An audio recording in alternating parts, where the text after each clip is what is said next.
And we'll get started. So welcome to the Yoga Nidra and Mandala Drawing Workshop with me, Sophie Rey. So I know a few of you and I don't know a few of you. So it's really lovely to have so many people here and book on. I'm going to be sending the recording out. So if you do want access to the recording as well and you want to do it again later on, then just let me know and I can send it out to you. Just a little bit about me. I am an artist. I did illustration at uni, but I'm also a yoga teacher and a yoga seeker, so a yoga student. And for the pandemic, I did my Yoga Nidra training, and I was just really inspired by everything about it really, but mainly the effect that it has on your brain. So just like meditation and going out for walks in nature, it taps into the right side of your brain. So it gives you that boost of creativity and imagination and intuition. And I just love all of that. I think it's such a magical thing, you know, if you think, obviously you know, you have to keep practicing doing Yoga Nidra to help you become more creative. But I just love that idea that, you know, that is a possibility.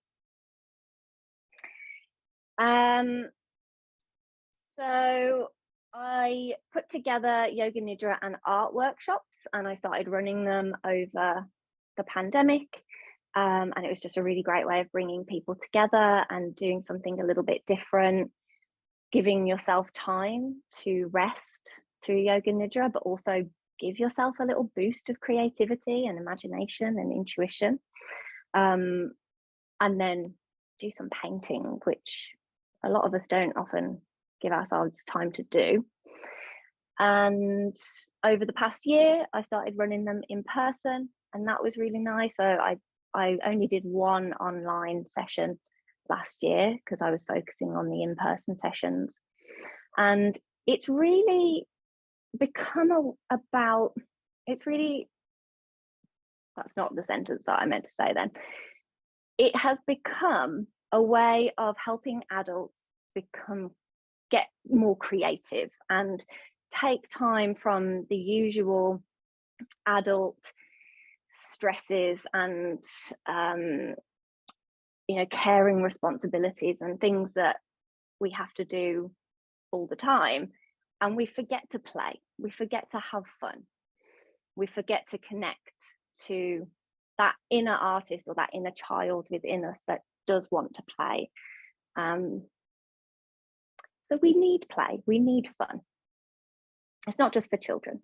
It helps to reduce stress, anxiety, it improves your memory, brain function, it boosts your confidence as well. So getting creative and doing art helps your confidence, your inner trust in yourself, helps you to connect to others as well.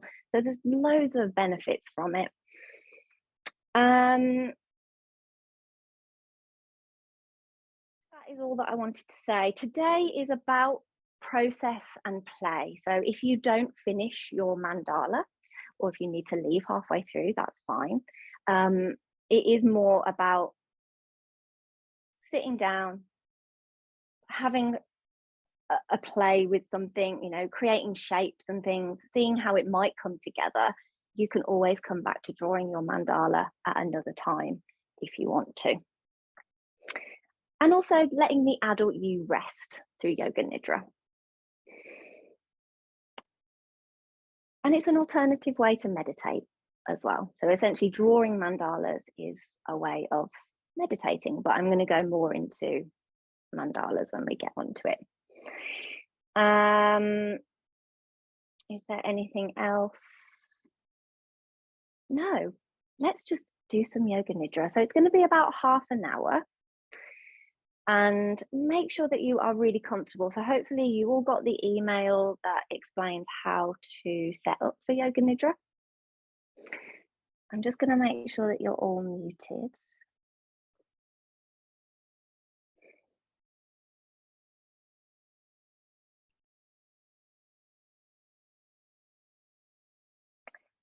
And just a little bit of housekeeping. If you need to get up and move around, please do. If you need to go to the toilet at any point, please do. During Yoga Nidra, do try and stay still, or not, completely still, but, try not to get up and walk around. Really do try and connect to the practice. It can be challenging at times, but if you just listen to my voice, hopefully you can keep with the practice. So set yourself up. If you feel like you need to do a little bit of movement before you come to lie down, please do. So if you're feeling a little bit tense before you settle down, you might take a moment to stretch and reach up. You might take some wrist rolls, shoulder rolls.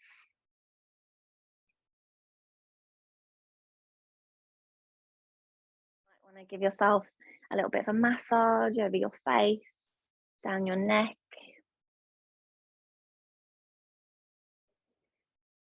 And in Yoga Nidra, we want to allow our body to be as comfortable as we can be, so that we can forget about our physical body.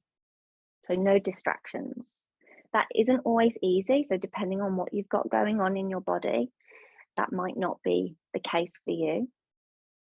So using your props, your pillows, and everything that you can to support yourself. So maybe a pillow under the back of your head, a pillow under the backs of your knees.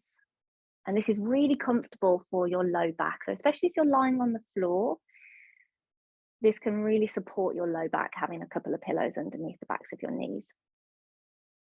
Cover yourself with a blanket. Make sure that you're going to be warm.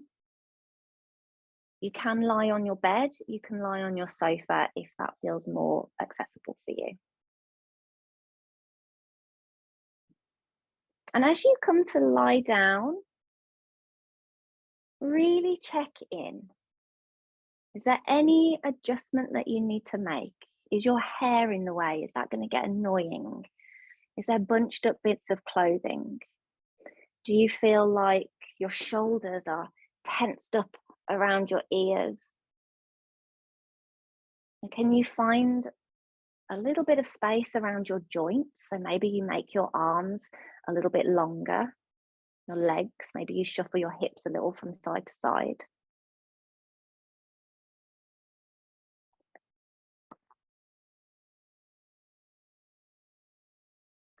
You might wiggle around a little bit. So if you feel like you've got quite a lot of energy today, give yourself just that little bit of a shake. Maybe you shake your fingers, maybe you shimmy a little. You might take a deep breath in and let it out through your mouth with a sigh.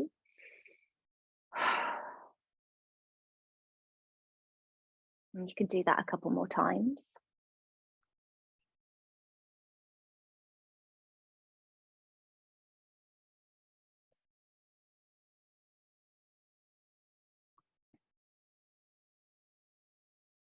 So remembering that we're going to be lying down for about half an hour.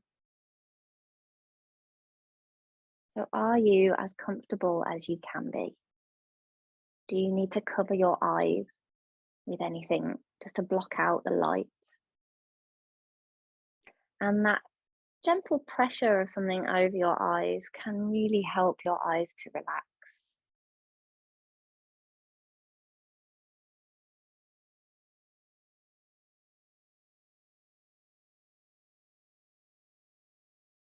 And as best you can, come to find a comfortable stillness. And aim to be still throughout the practice. But of course, if you do need to move, then do so slowly.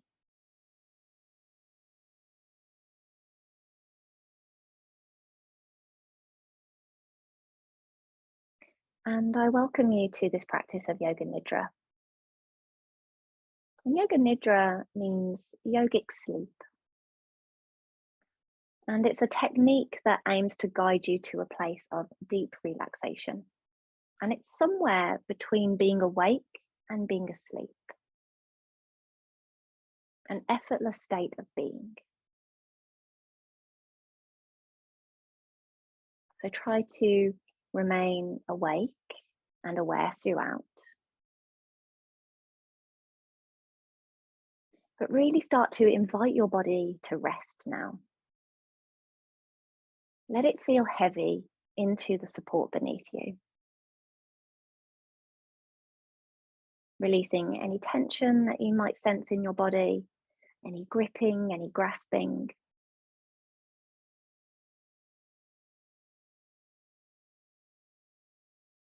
And you might like to take a few deep sighing breaths in through your nose, out through your mouth,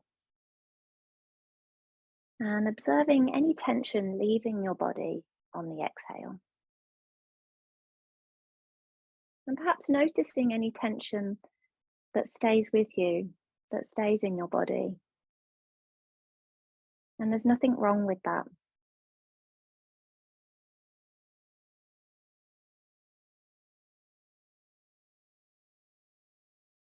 And feel free to do that a few more times, breathing in through your nose, send it down to your belly button, and let it out through your mouth with a sigh.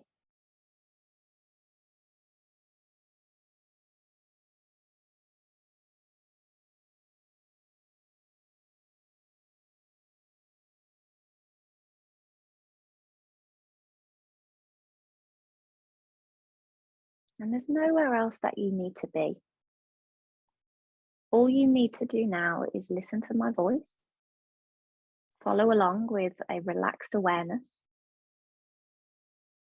And if you lose track, pick up the sound of my voice again and continue listening. So don't worry about anything that you might have missed. And remember, you can't get this practice wrong.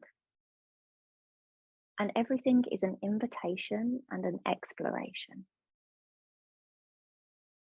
So there might be things that really resonate with you, and there might be things that don't resonate, that might feel uncomfortable. But Yoga Nidra is receptive to what you need.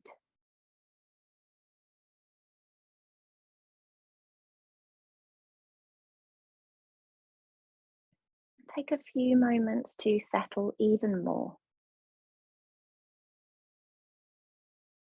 Maybe closing your eyes if you haven't already, or you might just soften your gaze.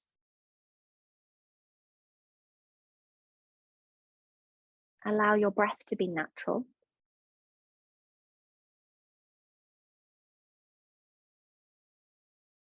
And you might like to sense the room around you.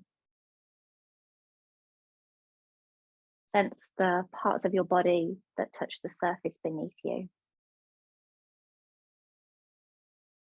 Notice the props supporting your body, blankets, pillows.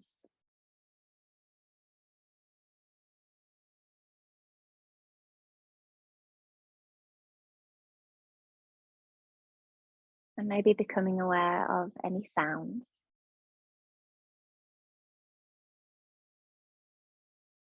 Any sensations.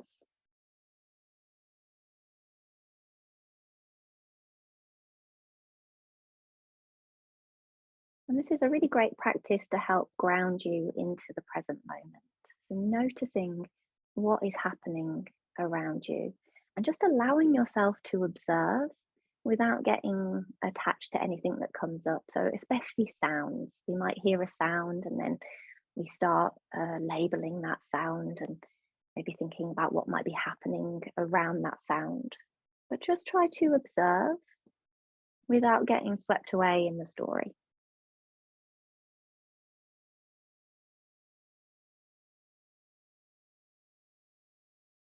And the same goes for sensations in your body.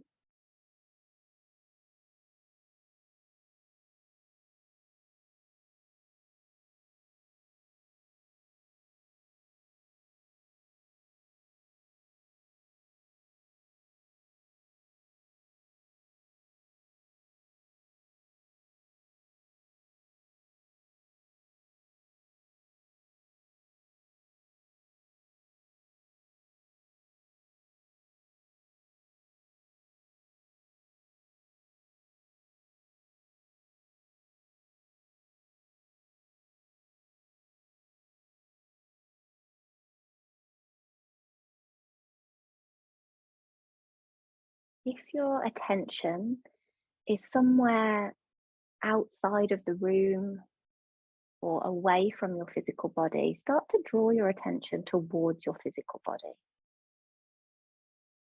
Maybe notice the shape. You might draw a line around the edges of your body.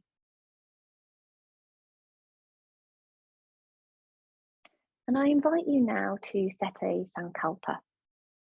And this is a deep, heartfelt desire or resolve, sometimes known as an intention, but it's deeper than that. It's something that connects you to your true self, something that you really want for yourself. And you phrase it in the present tense as though it's already happening. If you're not sure, you could choose an affirmation based around allowing your creative energy to flow.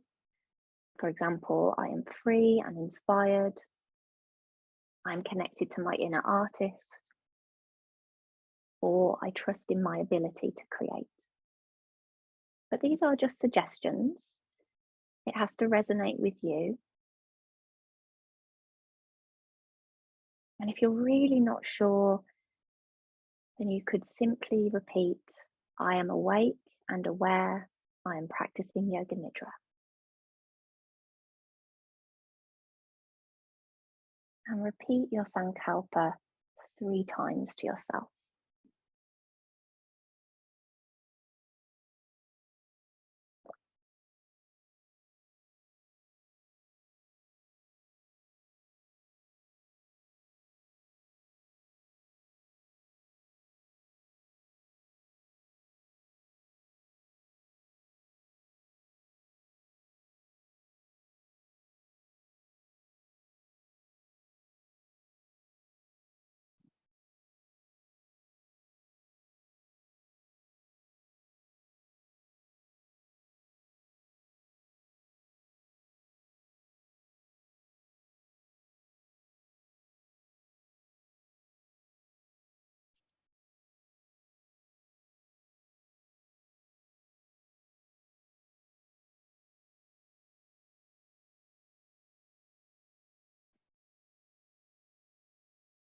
And then imagine that your sankalpa is a seed, like a plant or a flower. And I invite you to plant that seed in your mind.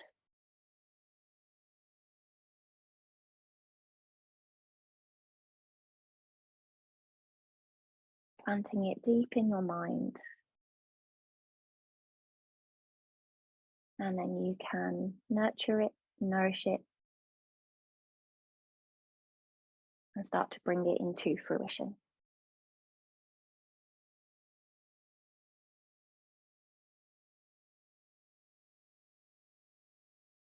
But now I'm going to guide you through a simple body scan.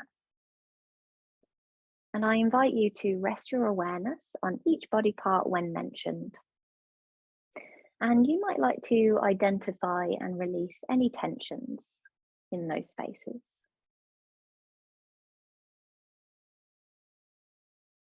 Again, don't worry if you lose track, and don't worry if it goes too quick. Just follow along as best you can.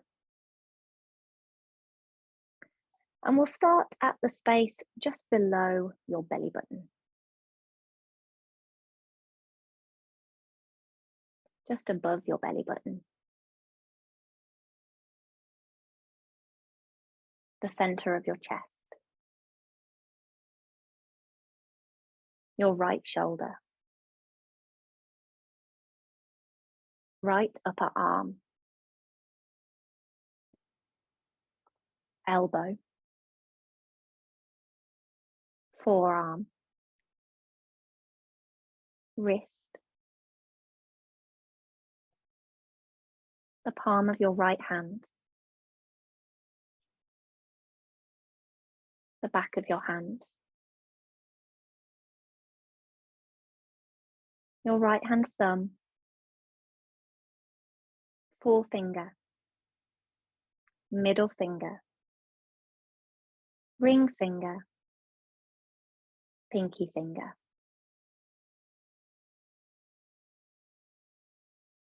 The whole of your right hand.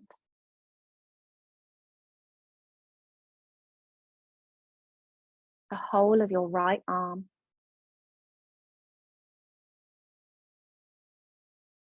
The right side of your chest.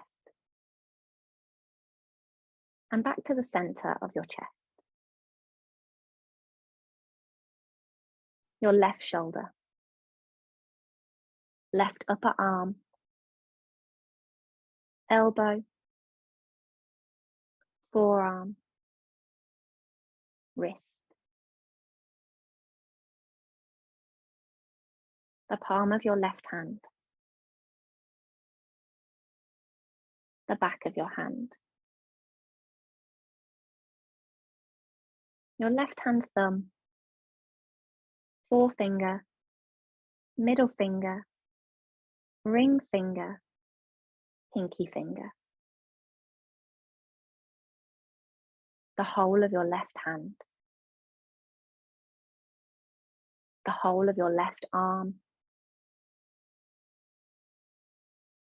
The left side of your chest. The center of your chest. The center of your throat. The right side of your neck. The left side of your neck. Your chin.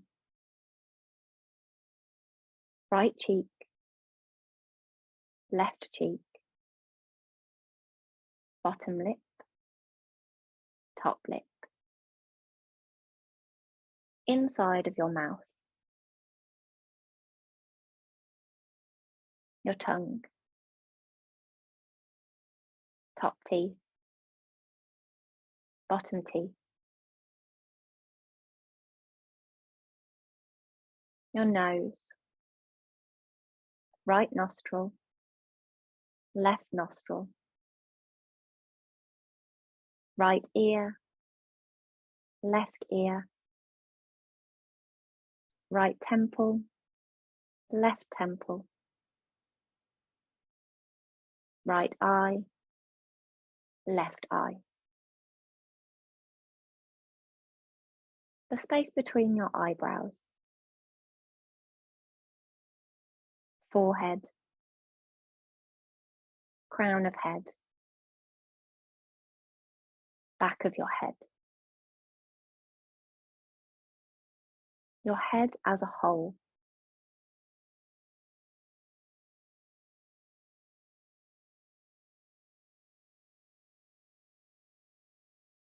Back of your neck.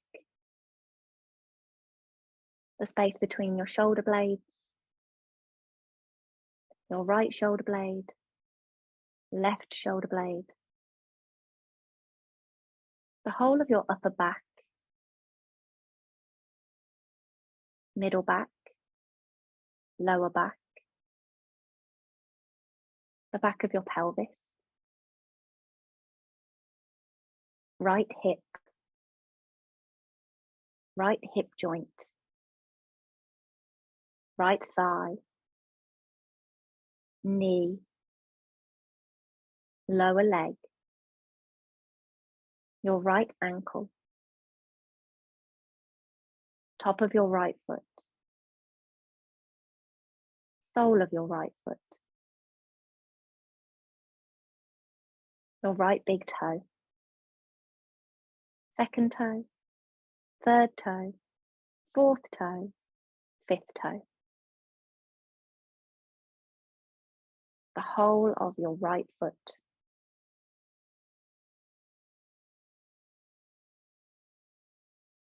The whole of your right leg.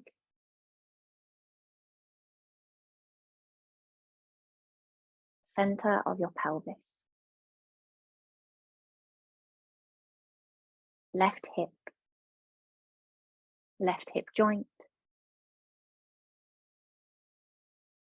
Thigh. Knee. Lower leg. Left ankle. top of your left foot,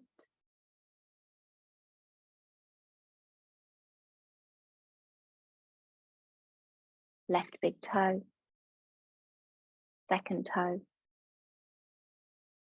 third toe, fourth toe, fifth toe, the whole of your left foot, the whole of your left leg, center of your pelvis,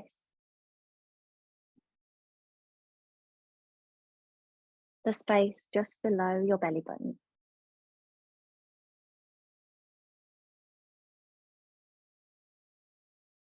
Awareness now of your whole body. Your whole body.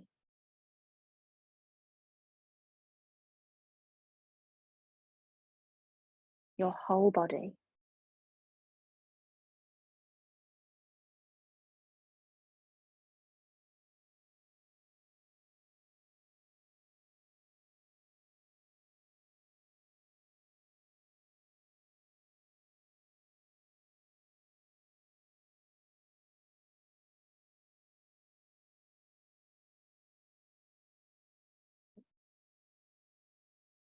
Start to tune into the rhythm of your breath.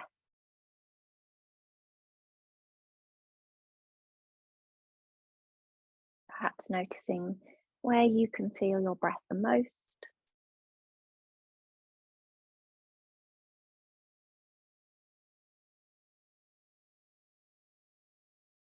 How does it feel around your nostrils, in your throat?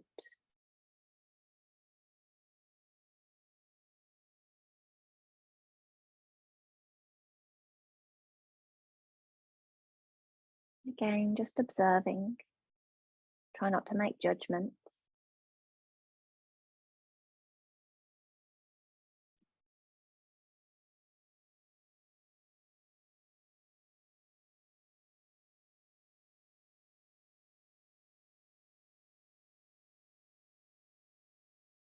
And I invite you now to visualize a circle, either in front of you, it might be floating in the air, it could be surrounding your entire body with you at the center, or it could be drawn on the floor. But start to visualize a circle. And don't worry if the image isn't crystal clear.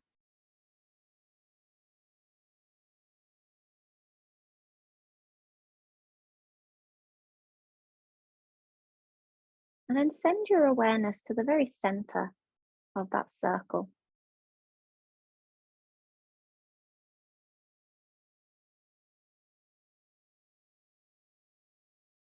And encourage your breath to slow down a little.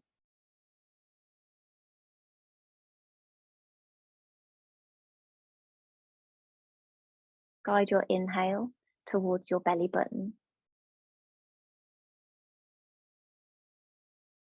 And start to feel a rise and fall in your abdomen.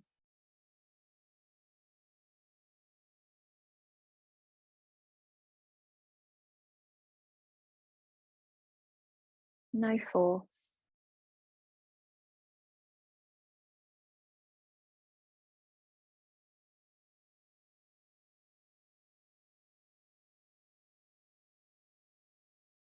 And imagine that you're breathing into the center of your circle now.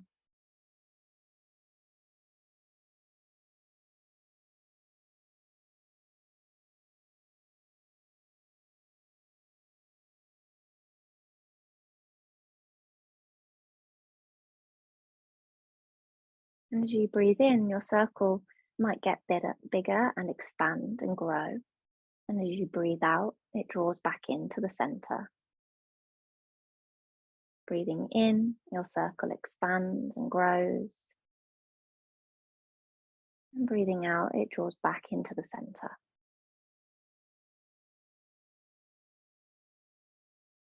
Take a few more rounds of breath just like that.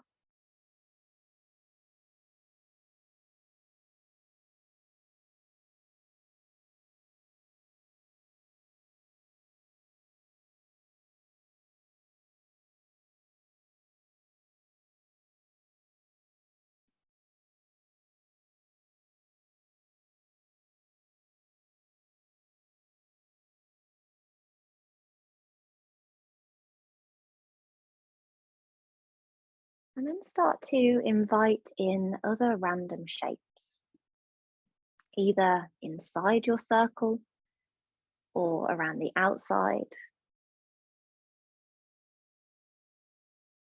And it doesn't need to be a coherent pattern.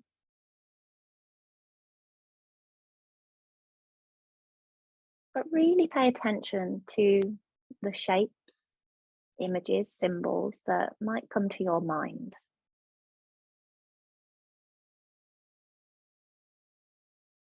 And you might even visualize a color or a few colors.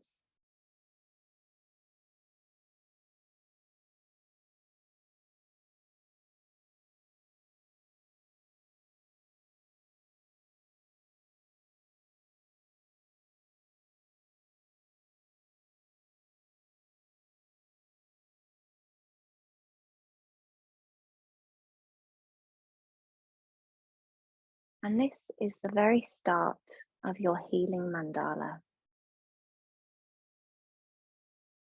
It's your essence, an expression of who you are.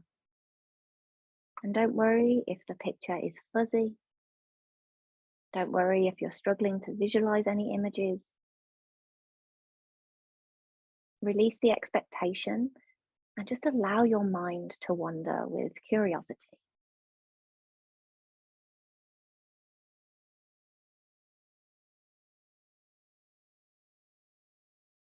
Observe and be curious.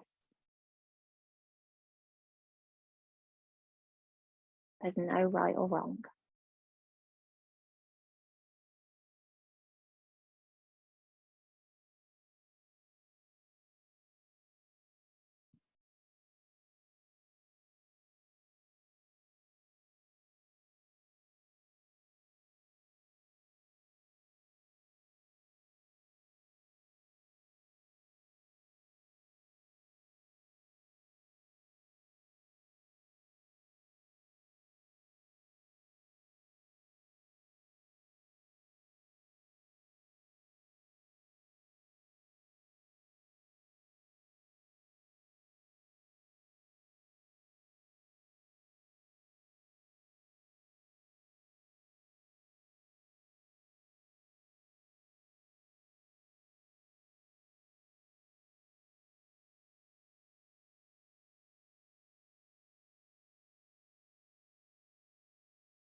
Keep your circle at the forefront of your mind as you now count down from 27 to 0. And you might like to sync with your breath. So in your mind, saying breathing in 27, breathing out 27, until you get to 0.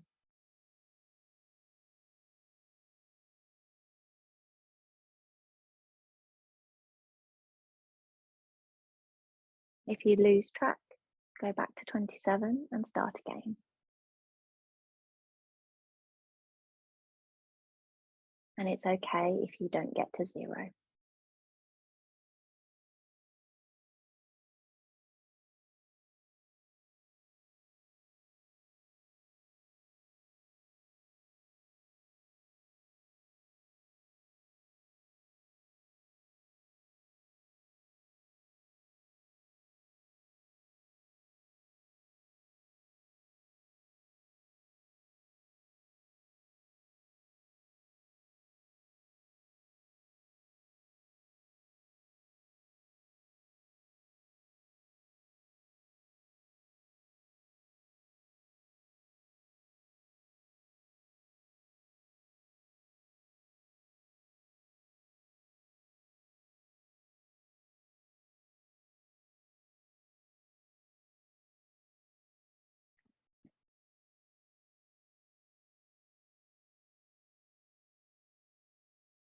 Wherever you are, you can release the counting.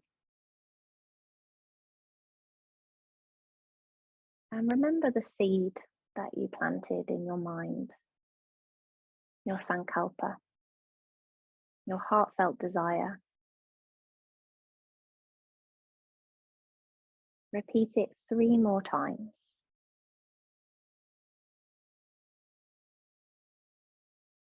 and place it directly into your circle. And you might imagine the words flowing out of your mouth and into the center of your mandala.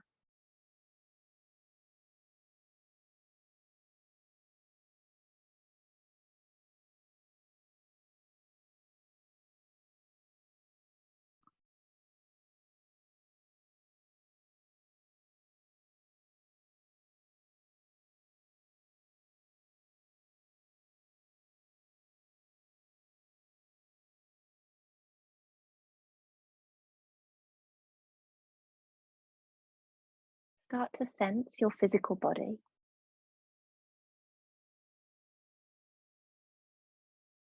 Notice the parts of your body that touch the surface beneath you. Maybe becoming aware of the shape that your body makes, that line that you drew around it at the start.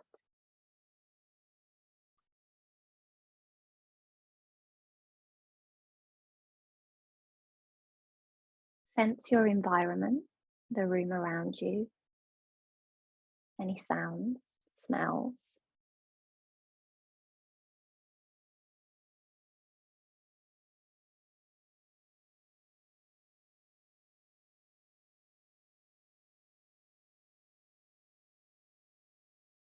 And start to become aware of your fingers and toes. And start to bring a little bit of movement back in.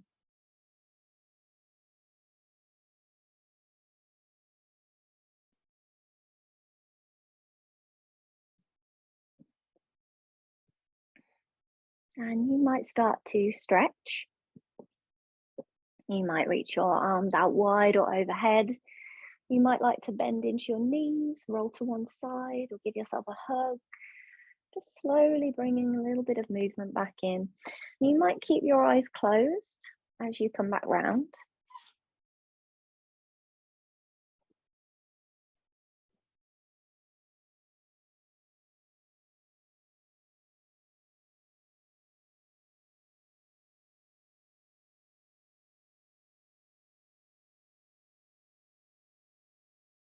And slowly pushing yourself up to a comfortable seat.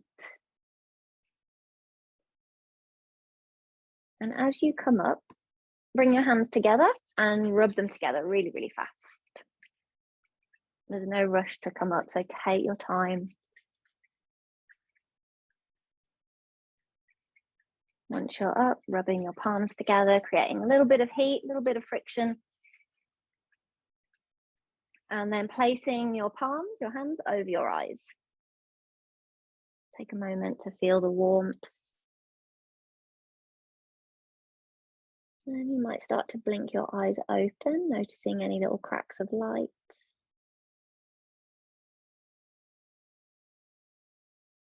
And take 3 deep breaths in through your nose, out through your mouth. In through your nose, out through your mouth. And then we'll take a slow, deep breath in. And as you breathe out, if you wish to slide your hands down to your heart space, hands into prayer, or you can place your hands over your heart space, bow your head, and take a moment to thank each other for sharing the practice. Thank yourself for taking this time today. Connect to yourself with love, compassion, and gratitude. And a huge thank you from me, Harry Tatsat. Thank you so much, everyone. So you might feel a bit woo. So if you need a bit of fresh air, a blast, stick your head out the window. If you feel like you need to ground, so if you're feeling quite spacey and airy, take a moment to stand up, feet planted to the floor. You might even go outside. We're going to have a very quick break, so about 5 minutes, just enough time to grab a drink if you want one, go to the loo. And if anything came up for you in the Yoga Nidra that you want to make a note of, make a couple of notes. If you'd like to journal, you could do that. and I'm just going to reposition the camera, and we'll meet back for drawing. Yay! So I'll see you in a bit.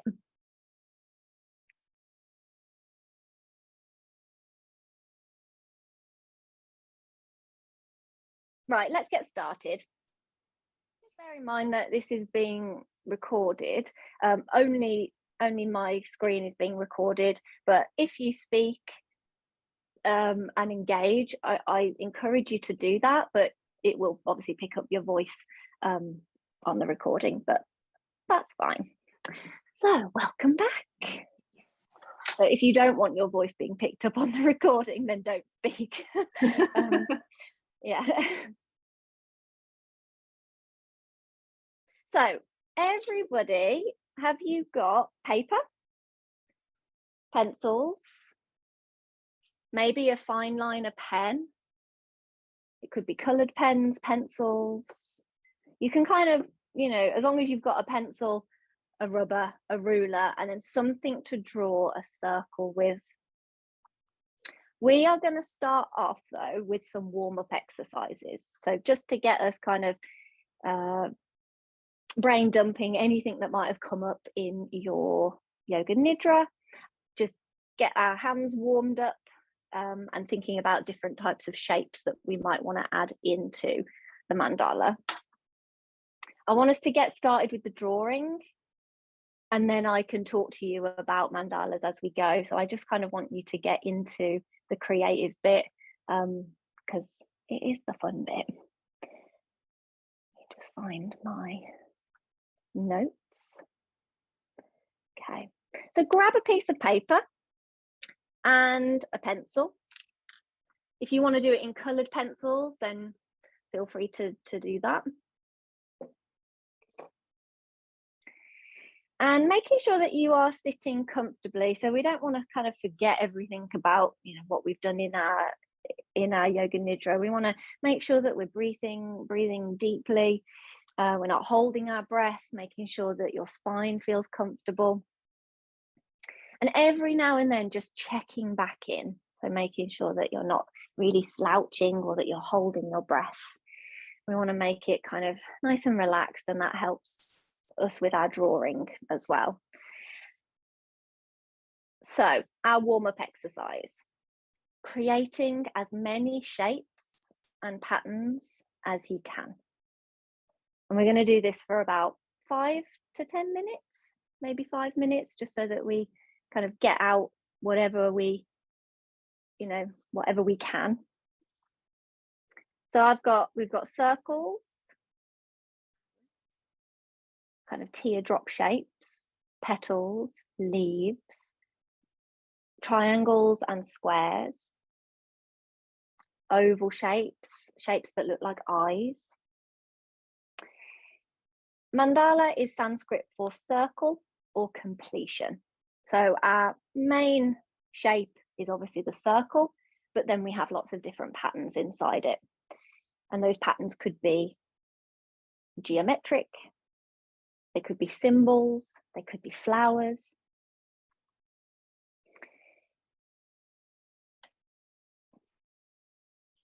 So you can get going with creating whatever shapes come to mind. And try not to overthink it. I think, you know, this is the warm-up bit. It doesn't have to be anything other than scribbles on the paper. Get anything down that is in your mind that could be added in. When we're creating mandalas, the main thing we want to think about is symmetry. Most mandalas are symmetrical.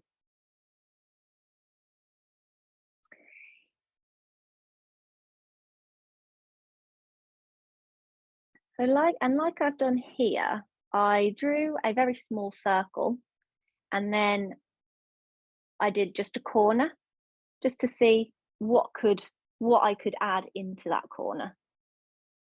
And you can also do a bigger one. So down here, 2 lines that are the same length, and then you can play around with adding in shapes. and lines, almost like making a bit of a spider web shape. And then in these little boxes, you can then add your petal shapes, your circles.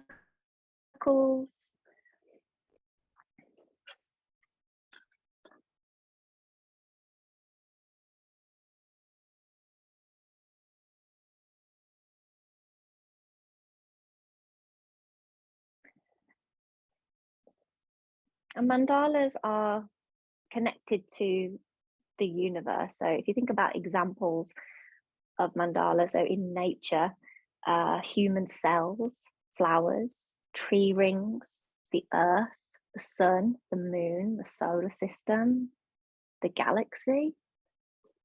And you've got fruit, halos.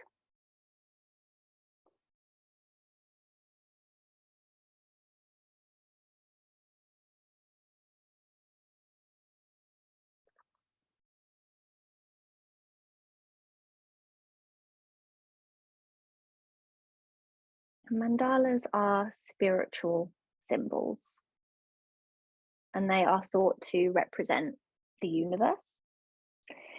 But it can depend on the individual creating or observing the image.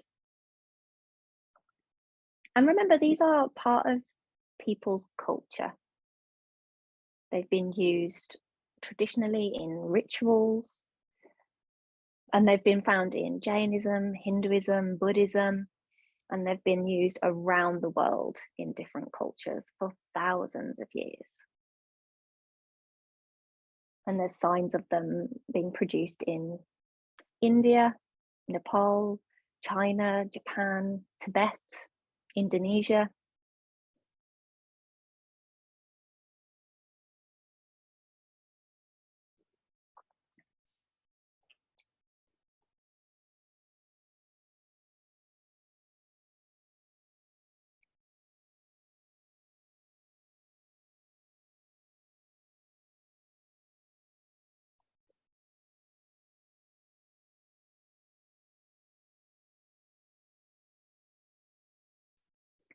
And you could think about your mandala being about unity and harmony, the cycle of life.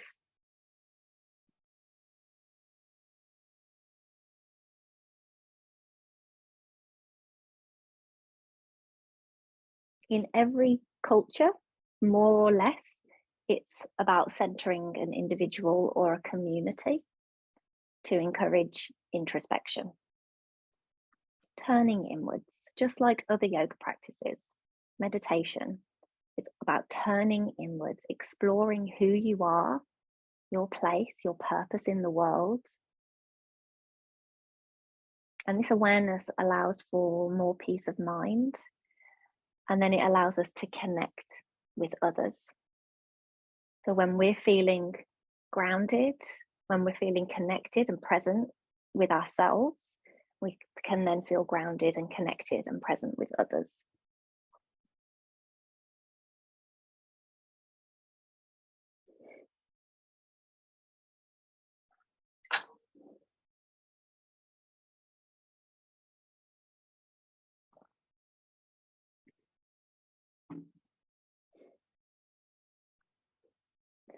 And if you are into symbols and signs, you might want to look up, you might want to look them up, you might want to look up geometric shapes. And they have different meanings. I'm not going to go into that, but you are welcome to go into that. And also numbers and colours have meanings, and I am going to get into that as we go through.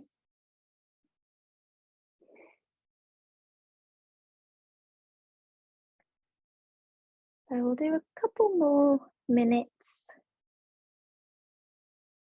Whatever shapes come to mind. And look around you as well. Look around for inspiration, anything that you might see, you know, patterns, your curtains, your bed sheets, your favourite top.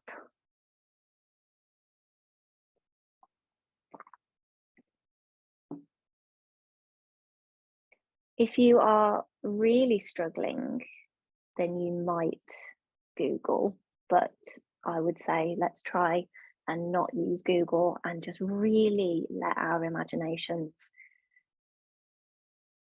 expand and run wild. And I know that can be really, really hard. I have mental blocks and art blocks all the time. So this is why these warm-up exercises are really good, because you can just get anything down on the paper. It does not have to look good. It doesn't have to be perfect. And the same goes for your actual mandala when you get into it. If this is the first time you're ever creating one, it doesn't need to be anything other than your first exploration. And you might then continue to create them, and yeah, they might get better, but let's think about the process of creating them and that they are used for meditation, focusing your mind.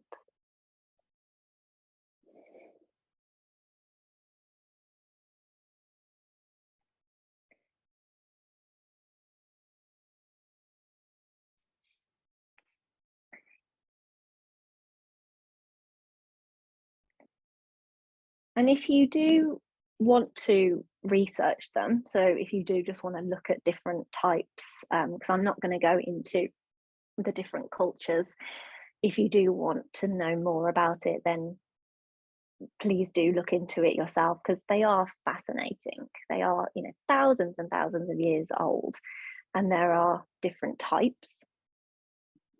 And they're not just circles. So I think I said that before, they have squares in them, triangles inside them.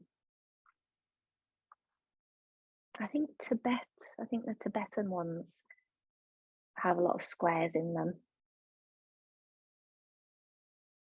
But we are going to create a healing mandala. There's different types.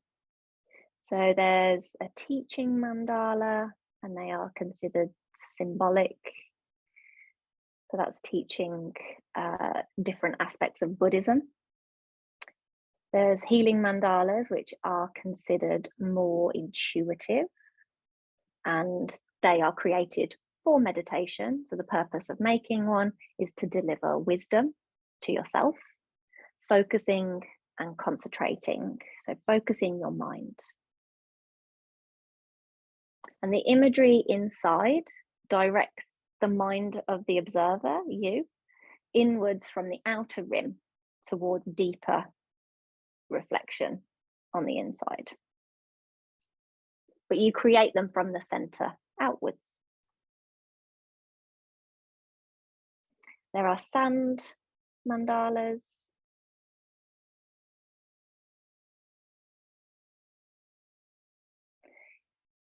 Right, so if you're ready, let's start creating our mandalas.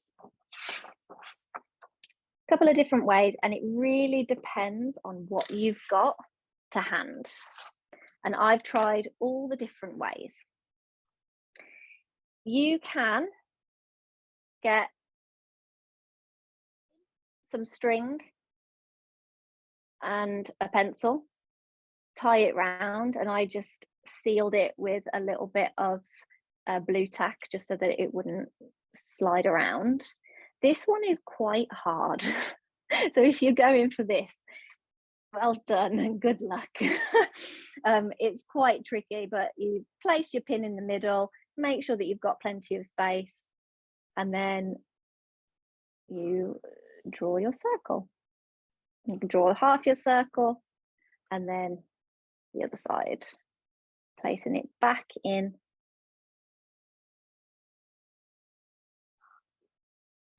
Yeah, I mean, it's not as easy doing this one. That's why using a plate is a lot easier. But I just wanted to show you, if you wanted to try that, then yeah, have a go. It's just fun, a little bit of play. I drew around a paint palette. So you can draw around your plate if you've got a plate, and then use a ruler to divide it into half, and then divide it again. So you can divide them into 4 sections.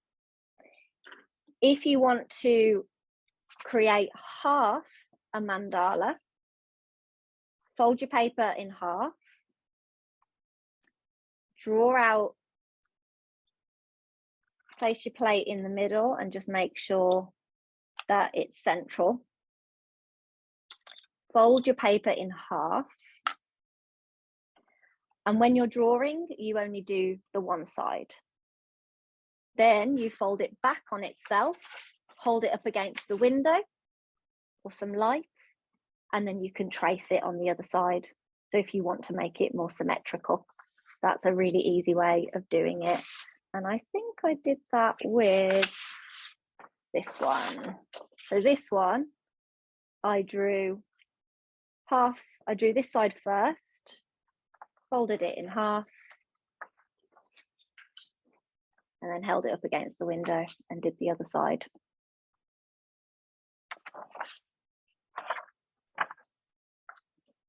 So it does depend on what equipment you've got. If you want to draw out a full mandala, it's a really good way of exercising your brain in drawing one side and then drawing the other side and trying to recreate the same image. So it's a really good kind of like brain training tool. Remember, think about symmetry. You might think about geometry.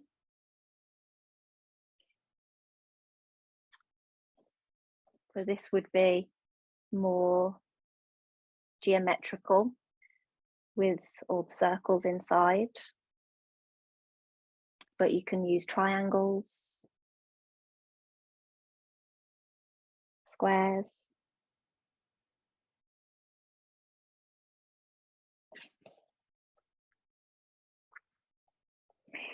And when you're creating them, you start from the inside. So once you've got your circle or your half circle, you can then use other circles or your ruler. If you want something that is more straight lines, obviously that is a lot easier, then you can do that. Or you can get loads of different types of circles and you create your rims, so whatever you want them to be. So for this one, I did a tiny little circle in the middle that is completely black, then a tiny circle around the edge. Then I used one of these little pots. Then I think I actually used some sellotape. If you've got a compass, that does make it a lot easier. Oh, actually, no, I used a compass. So I found the center point. I drew out my circle, used my ruler to find the central point, placed my compass in the middle. I mean, I haven't used a compass in a long time. I was very surprised that I have this, but I was very pleased when I found it. So drew out half, and then also with the compass, it then helps you to create the other lines because you can, you know, obviously, you know, hopefully you know how a compass works. This isn't a compass. This is a protractor. I can see you all like, oh, what are you talking about? So you can tell I haven't used one in a while. If you've got a compass, that also works very well. It's like the string and pin protractor. Maths isn't my strongest point. So then I'm going to bring this a little closer and you might be able to see the very faint pencil lines in there. So I drew out my lines and I sectioned it out before. So how big is this?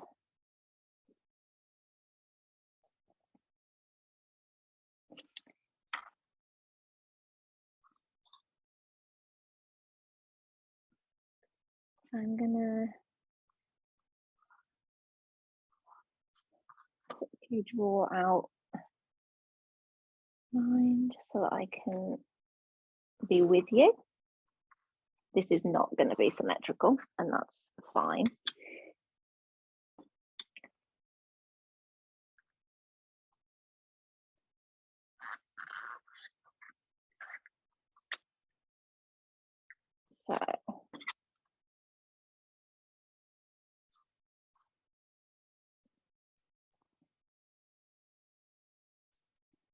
So if you're good with numbers and rulers, then you can section out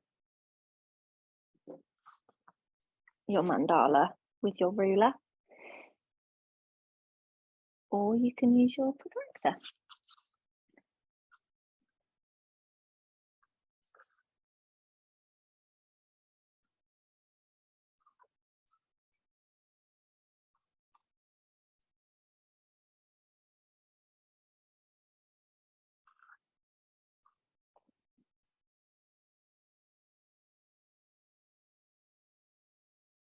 So you might also be thinking about colours as you're doing this, and numbers. Now, numbers, so if you like the chakras, so you might be into numerology, and if you want to research numbers, then go ahead. But from a chakra perspective, if you wanted to relate it to one of the energy centers in the body, your base, your root, has 4 petals. Your sacral, just underneath your belly button, has 6 petals. Your solar plexus, so just above your belly button, has 10 petals. Your heart has 12. Your throat has 16. Your third eye has 2 petals, and they're on the sides. You've got your circle in the middle and your petals on the edge, and it kind of looks like an eye. And then your crown has 1,000 petals. So if you really want to get stuck in and draw 1,000 petals, then maybe you'll reach enlightenment or meditation.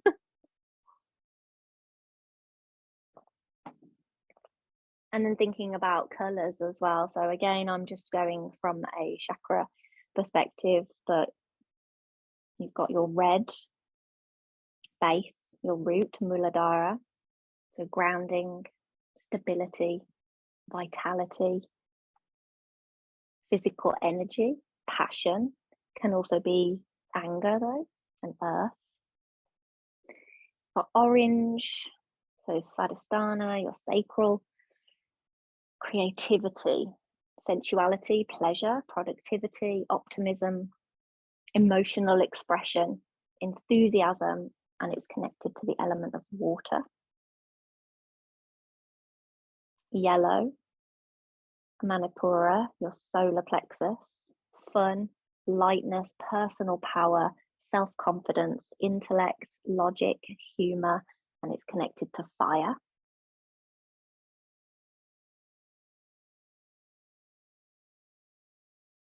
You've got your heart, Anahata, green, balance, harmony, love, communication, social, nature, acceptance, and it's connected to air.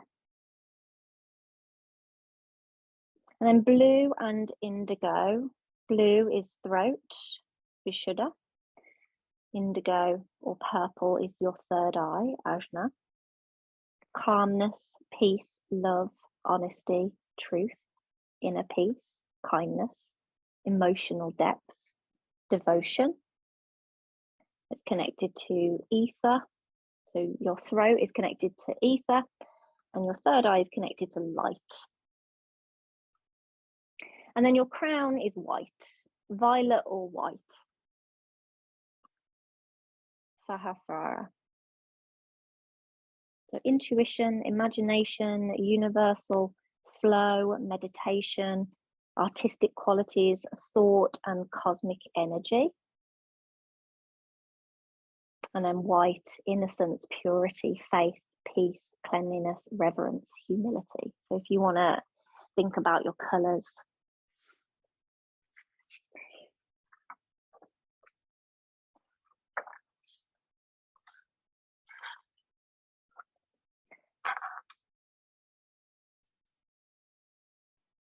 Remember, this doesn't have to be the only one that you make. So you might just use the first one as a bit of a practice run. But they are all about process and practice.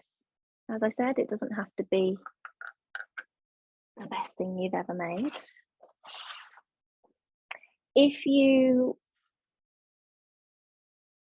are struggling, feeling like or maybe drawing abilities aren't with you today, go for something that is big and bold, and maybe something that is more straight edge. And use whatever you've got around you to draw. So if you've got some, I don't know why you would have leaves on your desk like me, but I found this outside my door and I just thought it's really lovely. But you can draw around things, and also that's a really lovely way of connecting with nature.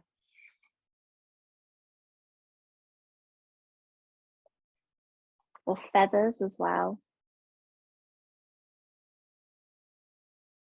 Yes, I got a lot of random stuff on my desk.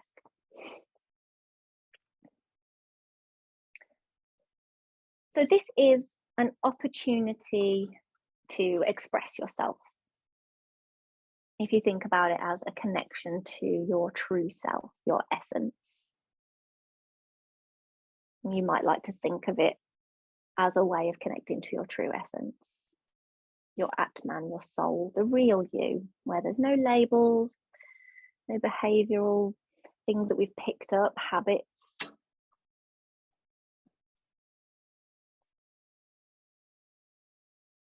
The you when you were born. If you like the idea of connecting to your inner child, then you might take a moment to close your eyes and think of yourself as your inner child. As if you're meeting yourself now, your inner child, you're meeting yourself now. And ask them what they would like to draw. What did they draw when they were younger? What did they like to do when they were younger, when you were younger?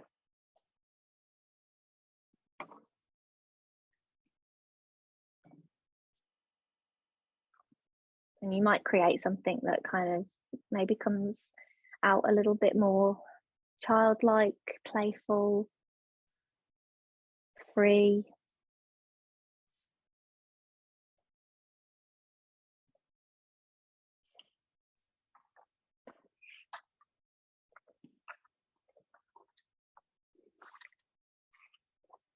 These are some examples that I did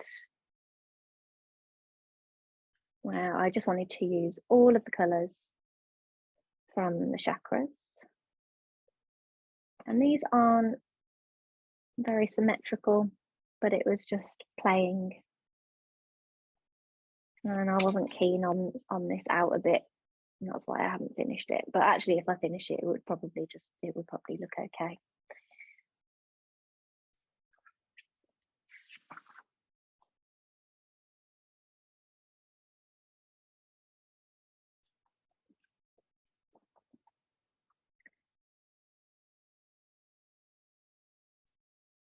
And remember, you can always practice doing one corner And when you break it down into the corners, you can then make sure that you've got the same amount of petals or whatever it is, the same amount of shapes in that corner.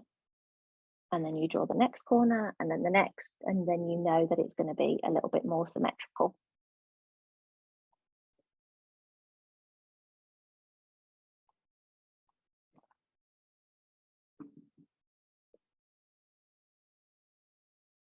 So I mentioned earlier about different mandalas. And the one that I find the most fascinating is the sand mandalas. Buddhist and Tibetan monks have used sand mandalas as traditional and religious elements and spiritual practices. And they make really intricate designs. Loads of different symbols made from coloured sand. And they represent the transience of human life. They take hours, sometimes days to create, and they are so intricate, and they spend their time just sitting there whittling away. They use like sticks. I think they put the sand in this, it's like a metal stick. They put the sand down the hole, and then there's a tiny, like almost like a pipette, you know, a piping bag, similar to a piping bag, little hole in the end. And then they use another stick to, let me show you what I mean. So say this is the one, this is the one with the hole in and the sand at the end. And they use another stick to rub the top, and the sand comes out the end, and they would draw out the mandala. And it's just like, it's absolutely fascinating. Definitely look that up, find a YouTube video. Actually, I'll send one out to you. And then, you know, it takes them so long to do, and then they just wash it away afterwards. They sweep it away. And in Buddhism, it teaches that nothing is permanent. We're in a constant state of change. So we should just enjoy every moment and make the best of everything. So enjoy that mandala while it's there, because then it's gone. So it's a reminder of the impermanence of life.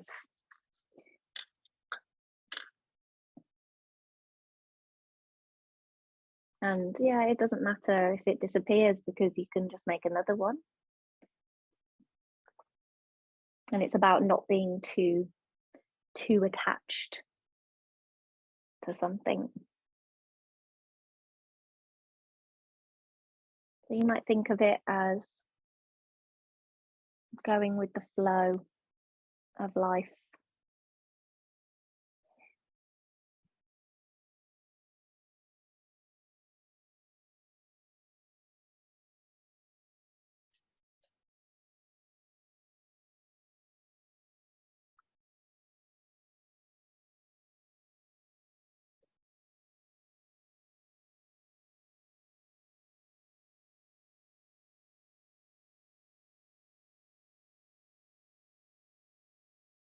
Yes, Julia, I'll write it down.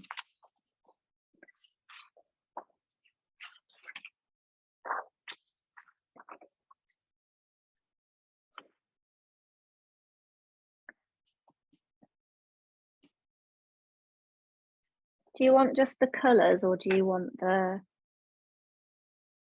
petals and what the colours mean? Thank you. So for me, the colors are fine. Oh yeah, yeah. So we've got red base, root,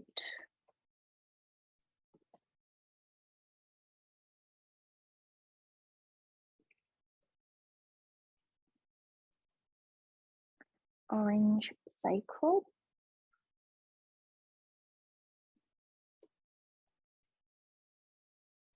Svadhisthana,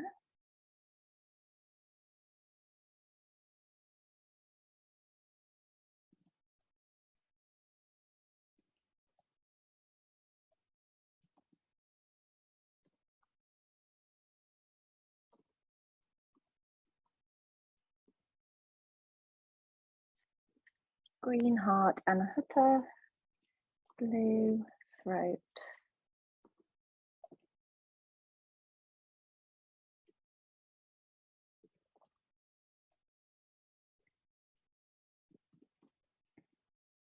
Indigo or purple. Third eye.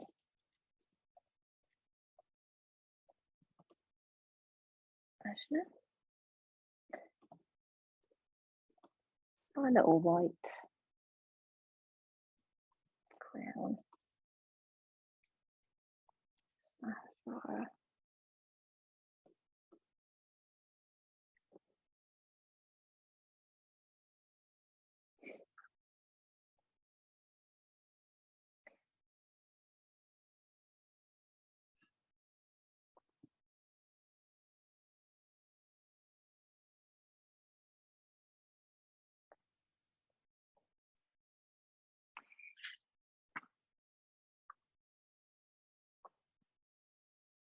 So if you did set a sankalpa, a heartfelt desire, or an affirmation or intention, then you don't have to write it in there, but as you're creating it, you could speak it into the center.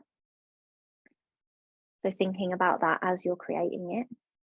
If you're going to use it afterwards to meditate on, so to help focus your mind, you could speak it into that as you're meditating.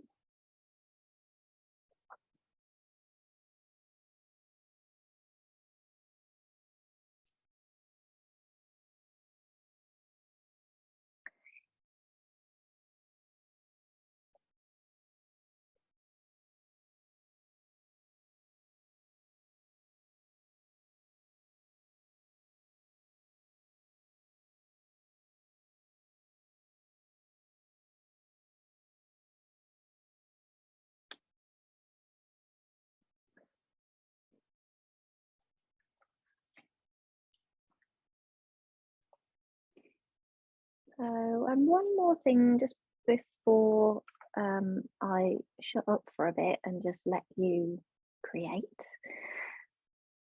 A couple of benefits. Benefits of making art and making mandalas. Strengthens your mood. It awakens your inner child. It reduces the production of cortisol, so the stress hormone. Increases the feel-good hormones, reduces anxiety, can promote better sleep, reduces blood pressure.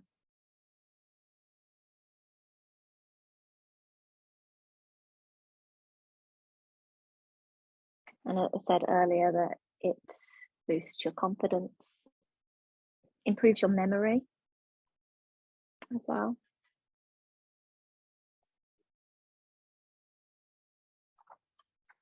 Does anybody have any questions or anything before I give you a little bit of space just to create? If you want to type it into the chat box, and you can do that and I can reply.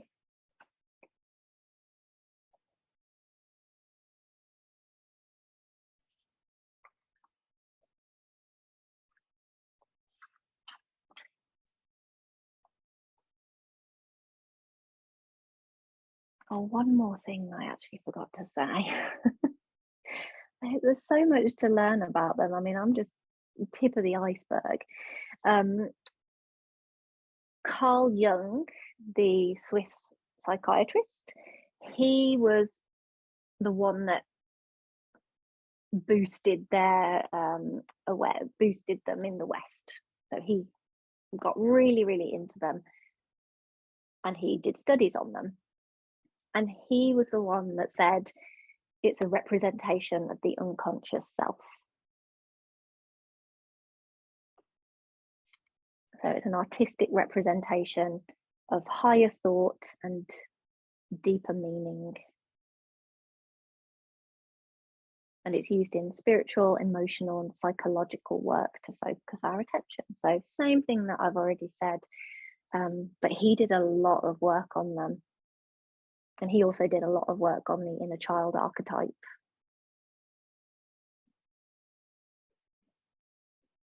Becky, when you paint one, do you draw out the patterns in pencil first? And can you then remove the pencil marks once the paint dries?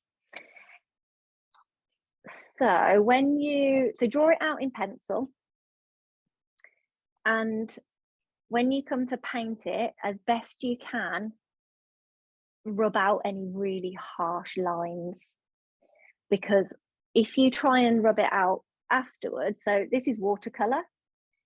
If you're painting with acrylic, it's fine because you won't be able to see the pencil lines anyway. But if you rub it out, you run the risk of rubbing away your colour. So, I mean, that's not too bad here, but I know that the paint is fainter now. So you run the risk of rubbing your paint away. So best thing to do is to draw it out, get your rubber, a nice clean rubber, and then very lightly go over it and rub as much away as you can. But because I went over this in pen, most of it didn't matter. There's some little bits, so there's some lines on the inside of here that you probably can't see, but there are some lines there. Because there's no paint there, I can just rub them away. But if you're going over it in black pen afterwards, it doesn't matter.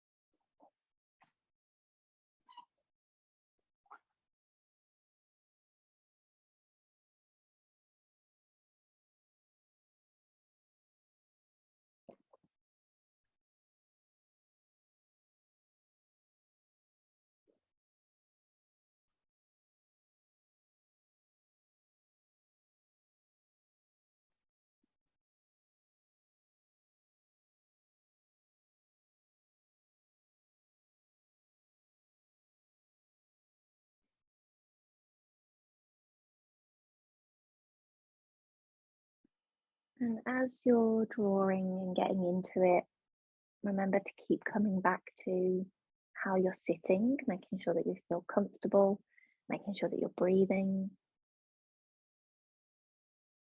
Obviously, we are all breathing, but I mean, more conscious breaths. When I draw and paint, I do hold my breath, honestly. But actually, a really good exercise to do, or just a bit of curiosity really, is as you're drawing, see how it would feel to draw your next line whilst holding your breath. If this feels okay for you, if holding your breath doesn't feel right, please don't do it. But see how it feels to hold your breath, maybe on the next, maybe more intricate thing that you draw. And then see how it feels to start off your line or whatever it is by taking a deep breath in. And then as you breathe out, you finish the line. I find for me that it makes my lines smoother.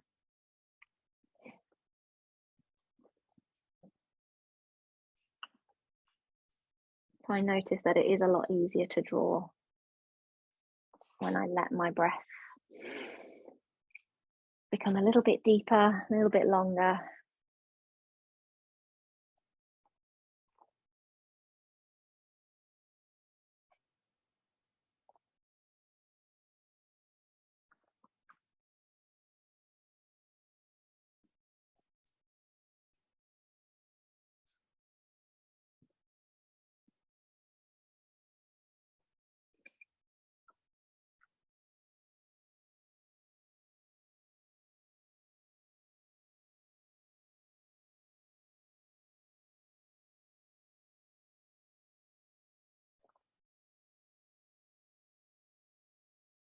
Ah, yes. So with the breathing, sorry, Francisca.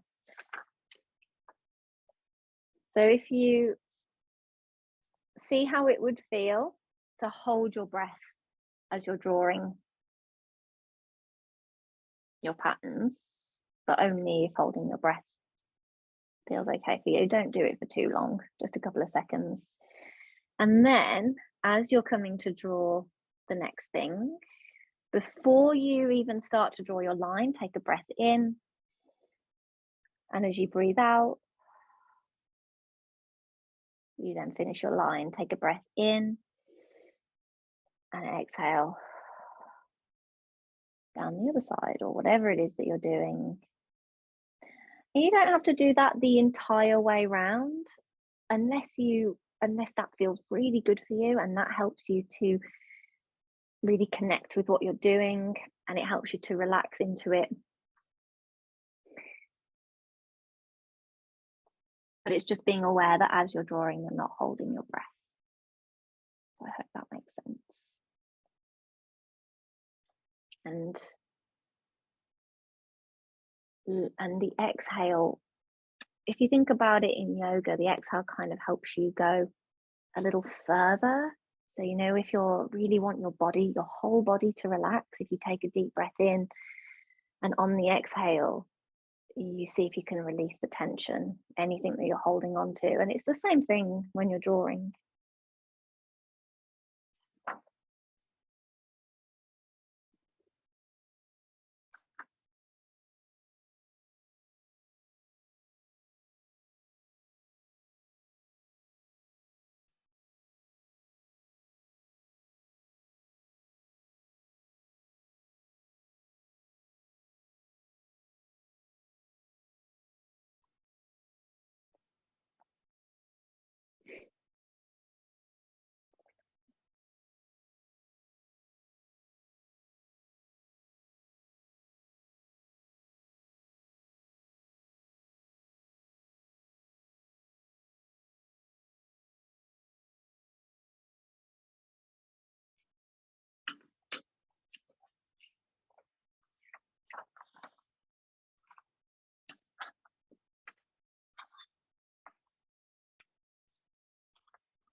You've got 10 minutes.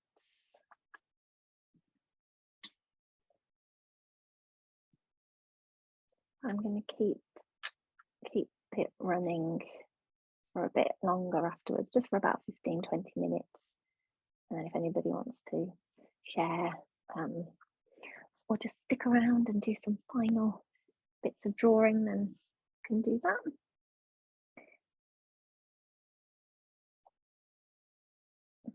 If you want to carry on drawing right now, then you're welcome to. Or you can take a moment to pause, down tools, sit back and observe what you've done.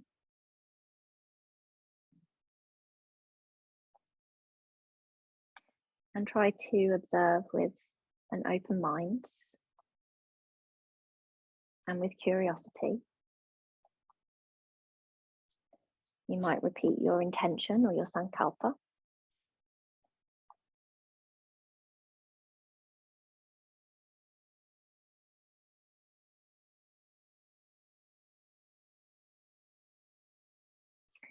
Another description of it is container of the essence, which I think is quite nice.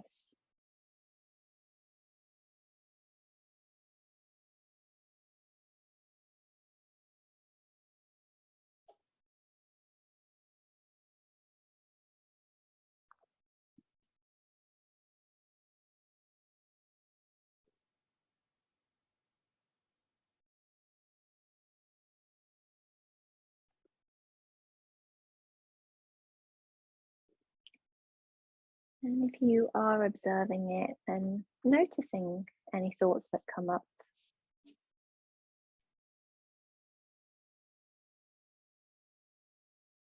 Acknowledging what those thoughts are and where they might come from. And then guiding your focus back to that not so simple task of just observing. Noticing the patterns that you've created, the colours that you've used, the intention behind it.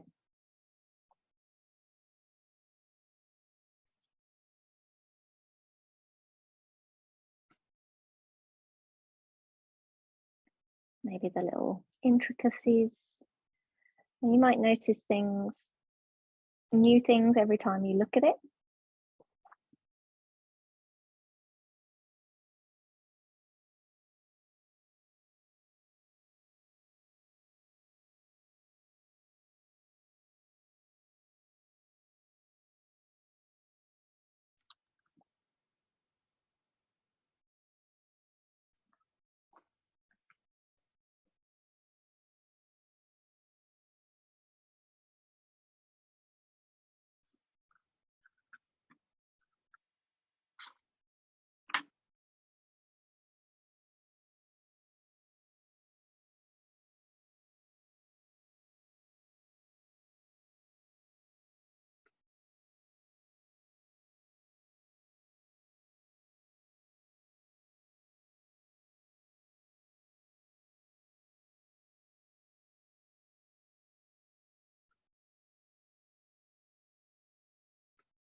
So if you want to pause and join me in getting comfortable in your seat, maybe your feet flat to the floor. If you do want to carry on, then feel free to continue.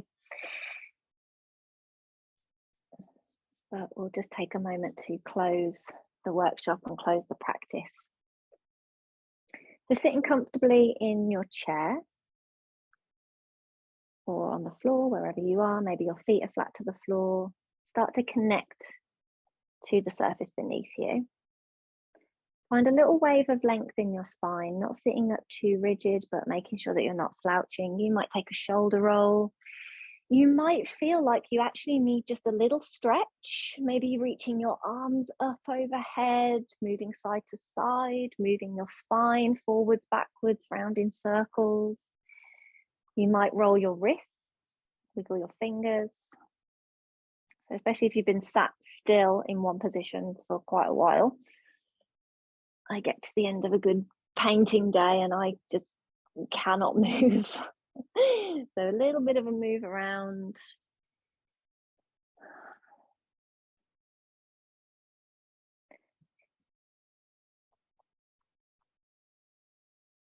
And then maybe you come to find a little bit of stillness. And you might close your eyes or soften your gaze. Connect to your breath.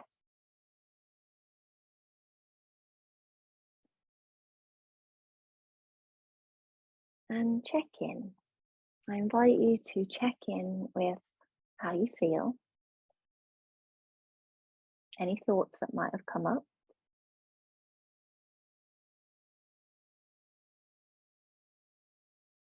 It doesn't always have to be the best, most positive experience that we've ever had.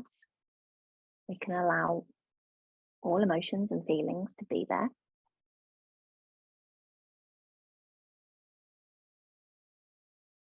Maybe noticing anything that feels different, a shift from when you first joined this morning to now.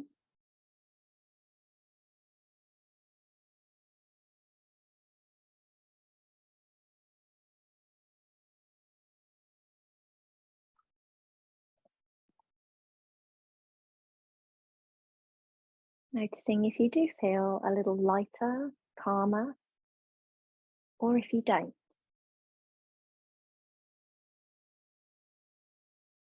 Everything is welcome and everything is a practice, an invitation, and things take time.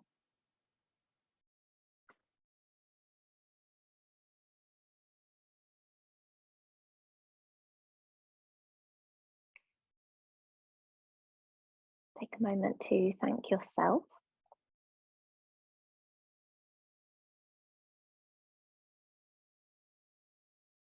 To thank each other for sharing a couple of hours together.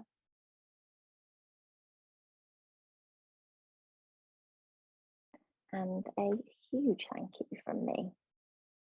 This has been an absolute pleasure. Thank you. Thank you so much.